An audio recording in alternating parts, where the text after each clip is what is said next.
दुश्मन, जिसका मन दूषित हो उसको भी दुश्मन कहते हैं। दूषित मन जिसका हो, शत्रु बाहर से नहीं बनते, शत्रु अंदर से बनते हैं। मां बगलामुखी की उपासना की जाती है शत्रुओं को नष्ट करने के लिए। एक बार हमारे गुरुदेव जी यहां आए, उनके गुरु भाई परम पूज्य श्री डॉक्टर गुण प्रकाश चैतन्य जी यहाँ आए, उनसे चर्चा हुई। वो माँ बगलामुखी के बहुत बड़े उपासक हैं। हमने कहा हमें भी माँ बगलामुखी के विषय में कुछ बताइए।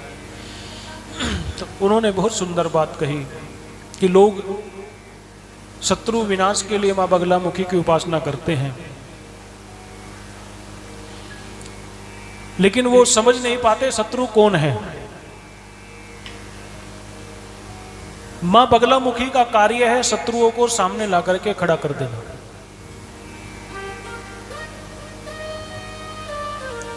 मां बगलामुखी की उपासना करने वाले के साथ शत्रुता बहुत लोग रखते हैं, लेकिन वो भी मां की ही कृपा है। उसका कारण यह है कि मां बगलामुखी शत्रुओं के सामने जो पर्दा पड़ा हुआ है कि कौन अपना है कौन पराया है, हम समझ नहीं पाते, मां बगलामुखी उस पर्दे को हटा देती है, बता देती है कि भैया ये तुम्हारे। और एक शत्रु होता है शरीर के अंदर बैठा हुआ। असली लड़ाई वहीं से शुरू होती है। तो वो आंतरिक शत्रु है, काम, क्रोध और लोभ। कौन से शत्रु? काम, क्रोध और लोभ। मां भगवती उन शत्रुओं को भी निकाल करके सामने कर देती है। दुश्मन शब्द का अर्थ शत्रु भी है, और दुश्मन शब्द का अर्थ है दूषित मन। इन्हीं से मन दूषित होता है। किन से? काम से, क्रोध से। और तो मां बगलामुखी का काम बाह्य शत्रुओं को नष्ट करना है और आंतरिक शत्रुओं को भी नष्ट करना है। एक बात बिल्कुल स्पष्ट है कि मां बगलामुखी की उपासना करने वाले के ऊपर शत्रु कभी विजय नहीं प्राप्त कर सकते, क्योंकि मां बगलामुखी का काम ही है स्तंभन करना। लेकिन हम जब मां बगलामुखी की आराधना करें, आप जब मां बगलामुखी की आराधना करें, मैं जब मां बगलामुखी की आराधना करूं, तो मां से प्रार्थना करूं कि हे मां, बाहरी शत्रुओं को तो हराना बहुत आसान है, मेरे अंदर जो शत्रु बैठे हैं ना, इन शत्रुओं को आप मार दो। हमारे भीतर के जब शत्रु मर जाएंगे तो बाहरी शत्रुओं को तो वो क्या बिगाड़ सकते हैं हमारा। असली नुकसान तो हमारे भीतर बैठे हुए शत्रु हमारा नुकसान करते हैं, जो इस मन के अंदर है। काम, क्रोध और मां बगलामुखी वही कार्य करती है। मन जिसका पवित्र हो गया, फिर उसकी शत्रुता भी समाप्त हो गई। कहीं ना कहीं हमारे भीतर बैठा हुआ वह काम, क्रोध ही हमें परेशान करता है। मन पर जिसने विजय पा लिया, संसार को उसने जीत लिया। और भी बहुत सारी बातें बताई। अंत में नरकों की कथा सुनाई, कितने प्रकार के नरक होते हैं। और अंत में कहा कि सबसे आसान तरीका है भगवान की भक्ति। भगवान की भक्ति करने वाले के कभी अहित नहीं होता, तो किसी भी प्रकार से भगवान की भक्ति करनी चाहिए। कपिल मुनि अपनी माता को ज्ञानोपदेश दे रहे हैं। मां के बहाने हमारा और आपका कल्याण कर रहे हैं। माता के सारे दैविक दैहिक मैल धुल गए, और माता की जब मन की दशा सुधर गई तो कपिल मुनि कहने लगे, मैया अब हम तपस्या करने जाएं। मां ने कहा हमें पहले जाना चाहिए, और मां अपने पति का चिंतन करते करते नदी के रूप में बदल गई और नदी रूपा होकर के प्रवाहित होने लगी। कर्दम ऋषि, कपिल ऋषि सागर के किनारे पर जाकर के तपस्या करने लगे। आज भी कपिल मुनि सागर में तपस्या कर रहे हैं। कौन सा वे स्थान है? आप लोग तो गए होंगे। आज गंगा का ही दिन है। आज भी कपिल ऋषि वहां तपस्या कर रहे हैं। कपिल मुनि का आश्रम है। आगे पंचम चतुर्थ स्कंद आरंभ होता है। चतुर्थ स्कंद में मनु जी की दूसरी पुत्री की कथा आती है और अन्य पुत्रों की कथा आती है।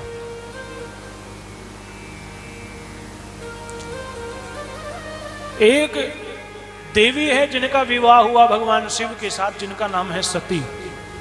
ये सती भी मनु जी के वंश की ही हैं। सती दक्ष प्रजापति की कन्या है। दक्ष प्रजापति अपनी पुत्री का विवाह ब्रह्मा जी के कहने पर भगवान शिव के साथ कर देते हैं, लेकिन भगवान के प्रति उनके मन में मलिनता आ जाती है। दक्ष प्रजापति को प्रजापतियों का राजा बनाया जाता है। एक सभा का आयोजन किया जाता है। उस सभा में सभी ऋषि मुनियों देवताओं को बुलाया जाता है। भगवान शिव भी वहां है, भगवान विष्णु भी वहां है, भगवान ब्रह्मा जी भी वहां है।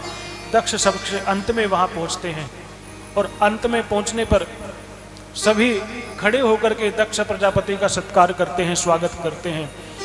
केवल ब्रह्मा जी खड़े नहीं होते, विष्णु जी खड़े नहीं होते और भगवान शिव भी खड़े। तो ब्रह्मा और विष्णु से तो दक्ष जी को कोई शिकायत नहीं हुई, लेकिन भगवान शिव से शिकायत हुई। लो, हमारे दामाद होकर के हमारा सम्मान नहीं कर रहे हैं। ये सोचा। अब भगवान शिव नमस्कार कर भी लेते, भगवान शिव संसार में होते तो नमस्कार करते। जो स्थिति समीक ऋषि की थी वही स्थिति भगवान शिव की रहती है। भगवान शिव भी समाधि में रहते हैं और भगवान शिव समाधि में भूल जाते हैं कौन आया कौन गया, उन्हें पता ही नहीं चला कौन आ रहा है।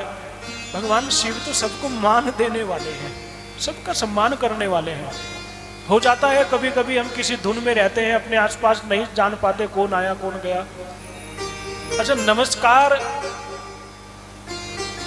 की कभी प्रतीक्षा नहीं करनी चाहिए।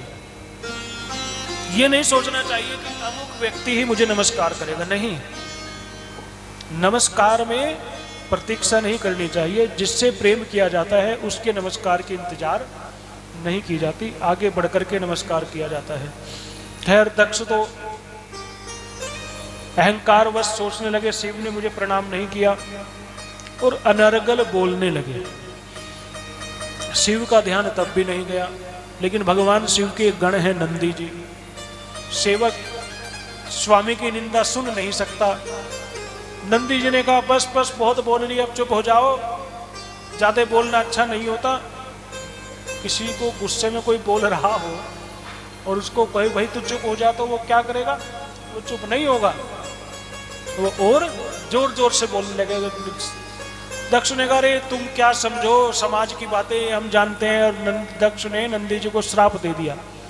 बदले में नंदी जी ने भी दक्ष को श्राप दे दिया। संक्षेप में कथा इसलिए सुना रहे हैं क्योंकि आप लोगों ने बहुत बार यह कथा सुन रखी है। जब श्राप का आदान प्रदान हुआ तब भगवान का ध्यान गया, ये हल्ला क्यों मच रहा है, हमारी तरफ के आदमी क्यों बोल रहे हैं। भगवान शिव ने नंदी जी को कहा अरे चुप हो जाओ, ये हमारे ससुर हैं, कैसे बात कर रहे हो तुम इनके साथ। दक्ष ने कहा आए बड़े ससुर का सम्मान करने वाले हैं, तुम्हारे कहने से बोल रहे हैं। भगवान शिव बेचारे भोलेनाथ हैं, चुपचाप बैठे रहे। अब जब मामला नहीं निपटा, भगवान ने कहा ऐसे लड़ाई समाप्त नहीं होगी। भगवान उठ के वहां से चले दिए। कहा कि जा रहे हो, आज के बाद कोई यज्ञ का भाग नहीं मिलेगा तुम्हें, बड़े देवता हो, अब कोई तुम्हारे नाम का आहुति यज्ञ में आहुति नहीं देगा। ओह, शिव के बिना कोई यज्ञ पूर्ण हो सकता है? अहंकार में ऐसी बात कह दी और शुरुआत भी अपने घर से की। कहने लगे कि यज्ञ करो और सबको बुलाओ, शिव जी को मत बुलाओ। यज्ञ हुआ। माता सती अपने कैलाश के ऊपर विराजमान है, विमान में देवांगनाएं जा रही हैं। माता सती ने एक देवांगना से पूछा अरे देवी तुम जा कहाँ रही हो? कहने लगे आपके पिता ने आयोजन किया, हम तो वहां जा रहे हैं। उससे पूर्व राम अवतार की घटना भी हो चुकी है। माता के मन में शंका हुई, परीक्षा ली, भगवान ने माता का त्याग कर दिया। वो भागवत में तो वर्णन नहीं है, वहां तो केवल इतना ही वर्णन है। दक्ष के यज्ञ के विध्वंस की कथा है। तो माँ ने आग्रह किया हमें भी जाना चाहिए। भगवान शिव ने कहा देखो देवी, बिना बुलाए तो अपने पिता के घर भी नहीं जाना चाहिए, आप बिना बुलाए मत जाओ। माँ ने कहा अरे अपने घर जाने में क्या बुलावे की इंतजार करनी। भगवान ने कहा जहां अपमान की संभावना हो देवी, वहां तो बुलाने से भी मत जाओ। बिना बुलाए की तो बात ही क्या है। आपको लगता है कि अमुक स्थान पर जाकर मेरा अपमान होगा तो बुलाने से भी मत जाओ, शास्त्रीय बात कहता है। माँ मानी नहीं, आ गई यज्ञ में। अब माँ बेटी का तो संबंध हृदय से होता है। माँ उठ करके बेटी को आगवानी करने के लिए जाने लगी तो दक्ष ने बाह पकड़ करके बिठा लिया। हवन में स्वाहा हो रहा था, बैठ जाओ यहीं, कहीं जाने की जरूरत नहीं है। जब अपने आप आ गई है तो अपने आप बैठ भी जाएगी। ओहो। खैर माता ने चारों तरफ देखा, सबके लिए आसन सजे हैं, सब अपने अपने आसन पर बैठे हैं। हमारे स्वामी के लिए तो किसी ने आसन भी नहीं दिया। माँ को क्रोध तो बहुत आया, फिर भी पिताजी से कहा, पिताजी आप भूल गए हमें बुलाना। पिताजी ने कहा, भूले नहीं, जानबूझ के नहीं बुलाया है। ये ग्रामीणों की सभा नहीं है, मूर्खों की सभा नहीं है, ये देवताओं की सभा है। माँ मुस्कुराकर बात कर रही है, पिताजी क्रोध में बात कर रहे हैं। माँ ने सोचा कहने तो हमारे पिताजी हैं, पिता तो बेटी को कहने का अधिकार रखते ही हैं। लेकिन जब माँ के सामने